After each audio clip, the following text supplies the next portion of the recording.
Happy Sunday morning to you. Here's what I believe. I believe that people get rewarded for telling the truth in time, that people get rewarded for telling the truth over those people that appeal to confirmation bias. What is confirmation bias? So somebody that I know comes to me a while back and says, hey, do you think that I'm getting fatter? You know, and that person was probably hoping that I said, no, absolutely not. I mean, you look great. You're actually losing weight.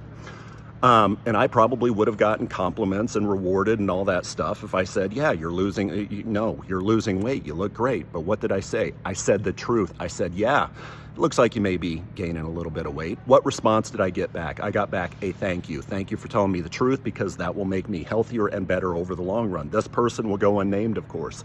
We have confirmation bias everywhere in our economy, in our world, in our country, in our business, financial services. For instance, I had an agent come to me a couple weeks ago and say, hey, Charlie, you know, you mentioned on LinkedIn that there are a lot of self-described experts on whole life insurance that are saying that whole life insurance guarantees a rate of return of 5% per year. And you said, Charlie, that that's not the case because there are fees there.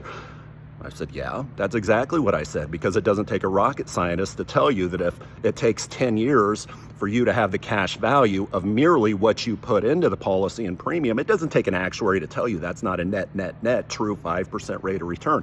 He looks at me and says, but do you think that that does our industry any favors by you highlighting that? I said, by me highlighting the truth?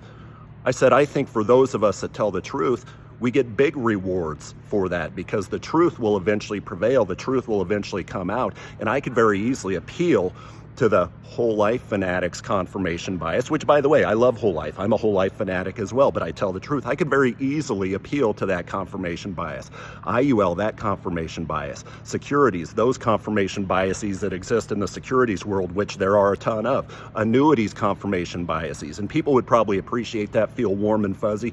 But in the end, what people want is to talk to somebody whose words have weight, because they know that that person tells the truth, versus confirmation bias. My main point here is, folks, whether you're an independent marketing organization that helps financial professionals like me, whether you're a financial professional that helps consumers, well, like me as well, I have my own consumers, you will eventually get rewarded more so by telling the truth than just appealing to those confirmation biases and making them feel warm and fuzzy for about 30 seconds.